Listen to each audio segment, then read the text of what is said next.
आज विराट बारी पुष्ट হয়ে ওই মাছগুলোকে সমস্ত নগরে নগরে দাঁড়ে দাঁড়ে ভিক্ষা করি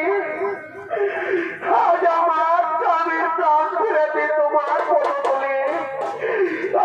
আসি বাবু করিতে দেবো এই পঞ্চম ভিক্ষারী প্রদান বাবু মা তোমার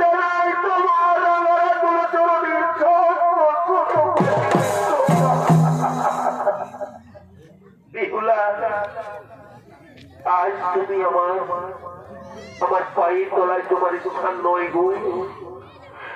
আজ তুমি একজন নারী হয়ে আমার মতোই একজন দেবীর মুখে যখন তুমি জল ফেলিয়েছ